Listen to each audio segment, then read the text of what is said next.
Hey guys, it's Brittany Renew. I am a local realtor and host of the St. Pete Soul podcast. So, on my podcast, I get to sit down with a lot of amazing business owners and see a lot of cool spots. So, today I am taking you to one of my favorites, Book and Bottle. Book and Bottle is a wine store and a bookshop, which is a fantastic combination.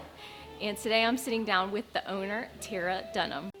So, join me and let's sit down with Tara. Hi, Tara. Thanks so much for joining me. Thanks for having me on again. So it's been a year and a half Wow. since we did our first sit down with the podcast. When you said that, I couldn't believe it because I feel like it's only been a few months. So I must be having fun. Well, I'm here a lot, so I can vouch for having all the fun. Oh, good, good. So yeah, I just wanted to sit down with you and learn how much this place has grown in that time. I mean, when you first opened, it was right when COVID hit. So just talk a little bit about the growth that you've seen. Wow, the growth has felt very natural and organic, I guess. I know we're growing because our team is so much bigger, but it's really nice. I feel like the business has kind of balanced out in a way where it doesn't feel busier, but our numbers are showing that we are having, great growth and success. So that's like the best of both worlds, I guess. Yeah, it's happened organically, which is really cool. Yeah. So, okay, you mentioned your staff. Yes. So I think how we much? have 11 people now. Wow. So that's incredible, but it has really allowed me to both take some time to not work, which was the first time that happened in a few years, and then also it just allows us to do what we're trying to do better. So Yeah. I think that that's what we've spent the past since we've talked. Nothing's really drastically different, but I think that we're doing a better job of the things that are most important to the business. We have better wine, we have wine more consistently, we are serving our customers more consistently, we are offering things that our customers want to see. Yeah. Well, when you have help, it helps you be creative and think of all those fun new wines to try and different events and things to do like that. So, Exactly. Yeah, it keeps everything fresh. Yeah. So with the staff, so you have someone that helps you with book ordering, finding all those cool new books, and you have someone that helps you with wine. Talk about some of those pieces. Yeah, so I actually have 2 managers for the business right now, which is amazing. So there's always a manager present at the store, which has just taken a huge weight off of my shoulders. Yeah. And they do such a good job. So I've got one person focused more on the book side of the business and one focused more on the wine side of the business. And then they also do so much more than just that. They help me with all the behind the scenes stuff and analysis and data and money and finances and marketing and scheduling and everything. So it's really a team effort. And then we also have created a leadership team. So these are people who aren't managers but who have taken extra initiative in the business. Oh, okay. Who have ownership over certain areas at the store. So Okay. it's cool. really nice to watch people grow and develop into their expertise, and really be able to give the best of what they want to give to the business. So did you think that would happen? When you first were hiring people, is that what you envisioned? Or is that kind of a nice thing that's evolved? I think that it's more of a nice thing that's evolved, actually, because I had this very socialist idea at the beginning that, it would be a unilateral organization and everybody would be doing all of the things and everybody would be, selling books and selling wine and posting on Instagram equally. And then it very quickly became apparent that some people didn't feel comfortable doing something, or one person had, an outrageous expertise or skill or strength in some other area, or a passion in something. So really allowing people to develop into that makes everybody feel happier. Yeah, everyone's able to shine. Yeah. And those skills kind of come out, and then it helps the shop grow. So, For sure. Yeah. So, okay, talk about some of the clubs and events that you've done. I'm part of the 17 Club, Yes. which is an amazing wine club. So talk about some of this. Yeah, the 17 Club has been so much fun. And I always have to say, I was really hesitant to start it because some stuff with business, it's everybody has a wine club. Yeah. Do we need one more wine club in the world? And then Yes. our customers, well, it turns out we did Yeah. need one more. But our customers kept coming and saying, like, you guys have a different approach, you have a different vision, you have an opinion about wine that is unique and distinct.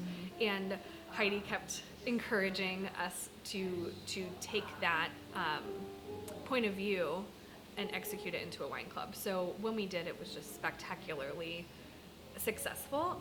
It turns out people did like our taste in wine and have continued to like it. And our club continues to grow. We're constantly adding new ways that people can get involved. We host really fun events. You were here last week. Yes, the And the quarterly mayhem, yes. tasting. It's wonderful. Yes, it's so much fun for us too, because it gives us a chance to like really connect with our customers in a fun way, and do something special as like a thank you. So Yeah. the quarterly tasting, for anybody who doesn't know, we like to say that we open every single bottle that was part of the wine club for the entire quarter, and then it's just kind of like a free pouring event while it lasts, and you get to try stuff that maybe wasn't in your allocation, and revisit things that you had 3 months ago and had forgotten about, and then just make connections with other people in the community that also love wine and love coming out and participating in things like that.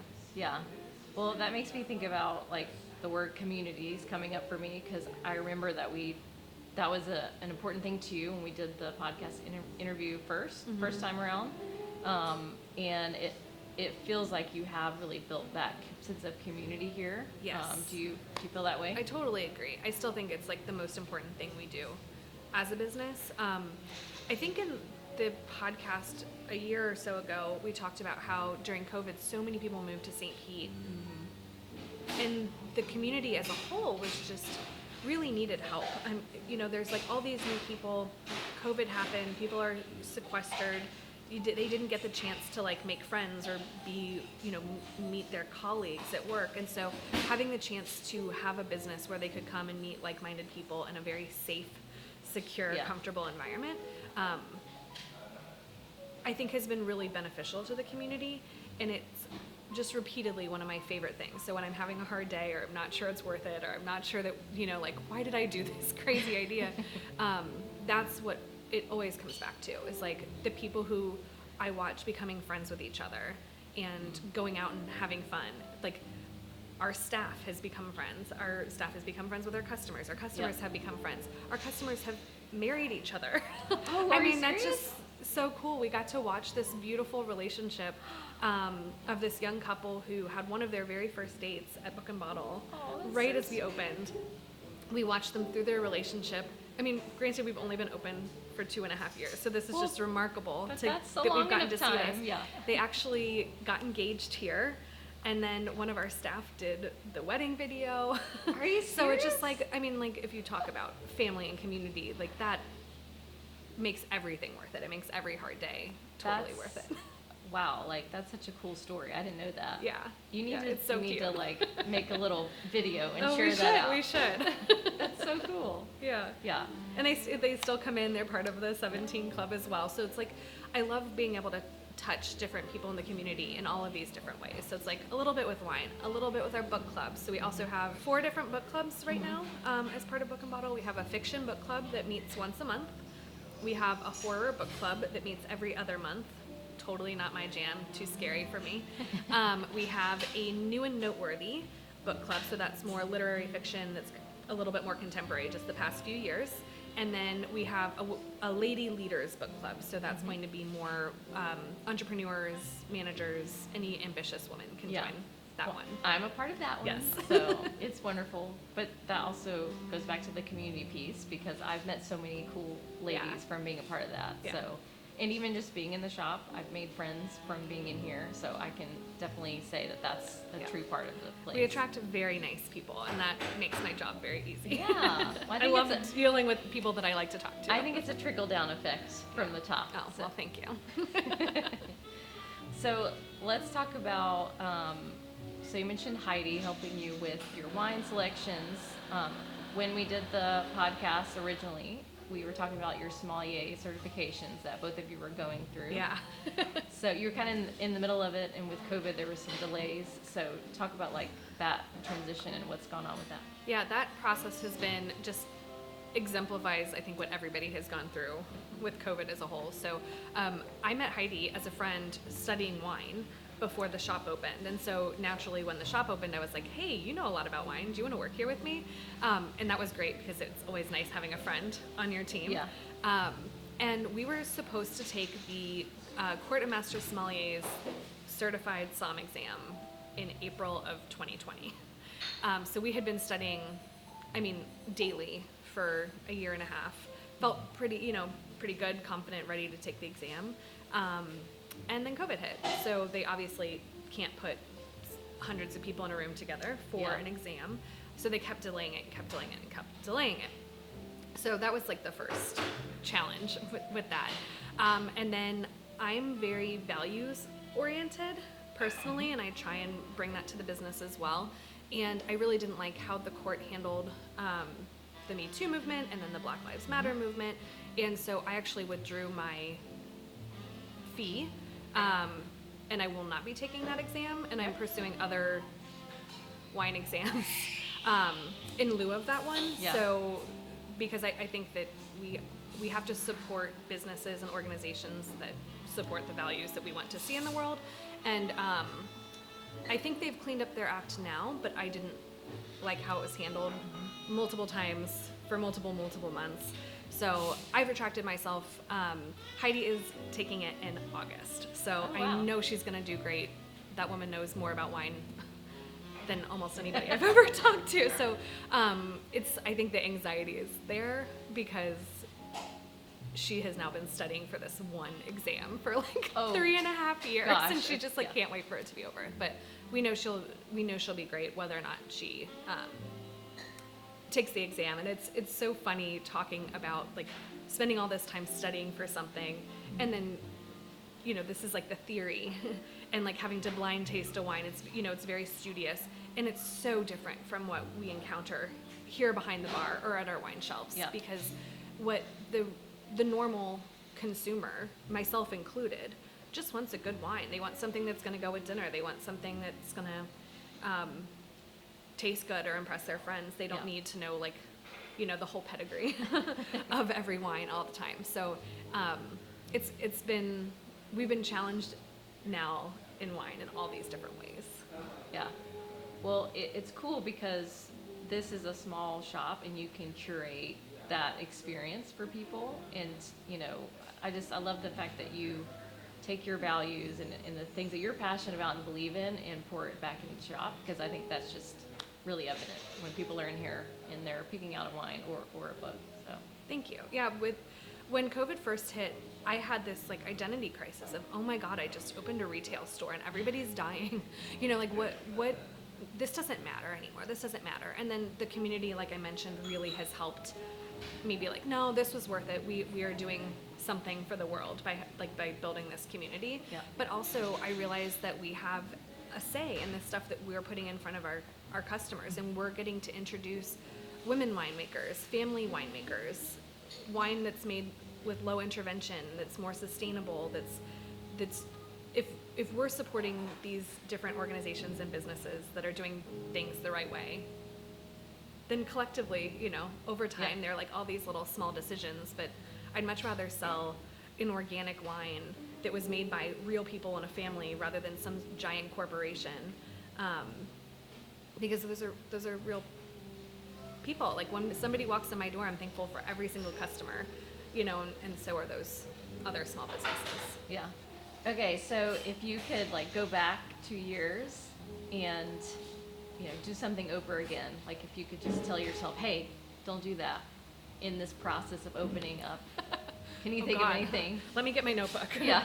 I have 2 answers for you. One is that no, I wouldn't change anything, because you can't get to where you are without everything that happens leading up to it. Yeah. So a perfect example are these beautiful wine racks that we have, which are actually our 3rd set of wine racks. Oh, okay. Because we just didn't know the space. We didn't know how much wine we were going to want to have. We didn't know how people were going to be touching and interacting with the wine.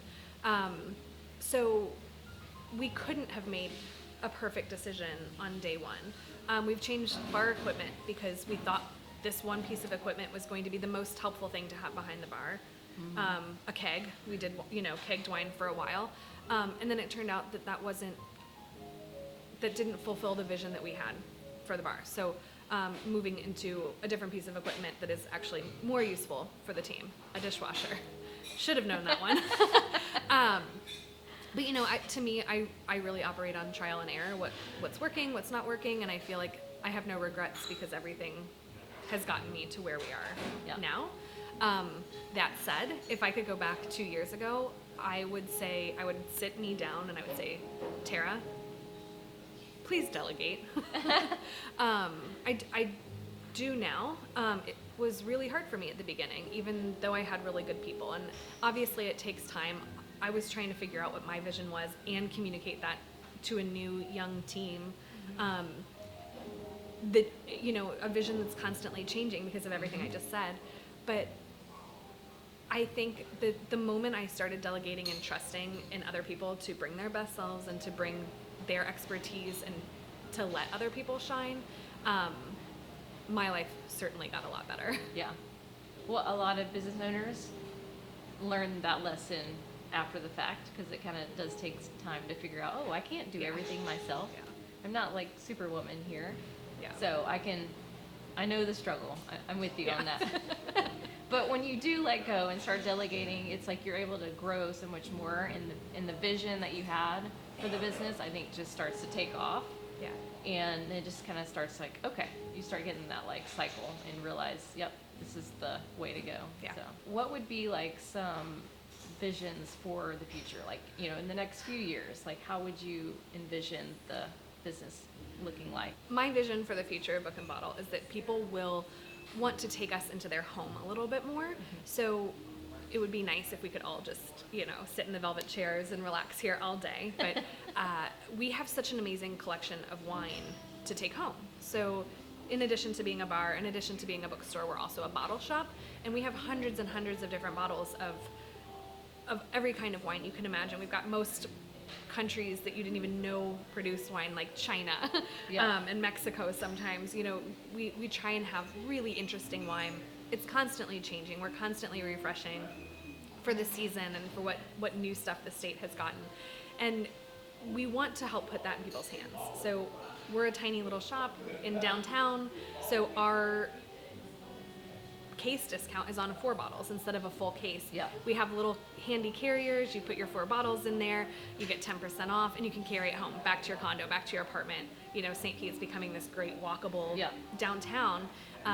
And so we want to facilitate that with our wine. So we want to be the place that people come, stock up on wine for the weekend, for a dinner party, for a dinner date, or just, your every night drinking like some of us do. And just, you'll always find something really unique. Our list is extremely curated. So instead of going into a big box store and you kind of never know what you're going to get, our team really knows the wines. We've got really good stuff, and you're just definitely going to get something that you like. Yeah, I like that. The fact that you walk in, it's just very unique. You can tell it's a curated, collection, and it's not the same experience as if you walked into a big box store like you're saying. So I appreciate that. Thanks. Yeah.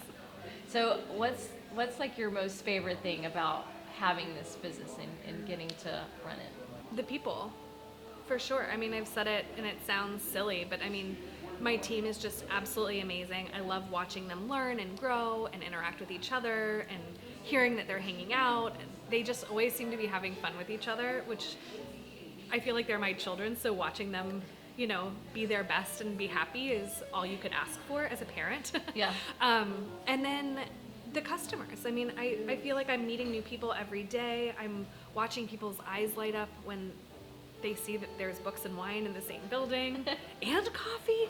Yeah. So it's The just trifecta. Yeah, it really is for a lot of us. It's the trifecta of life. And puppies outside for sure. Whenever we can get dogs here, we do.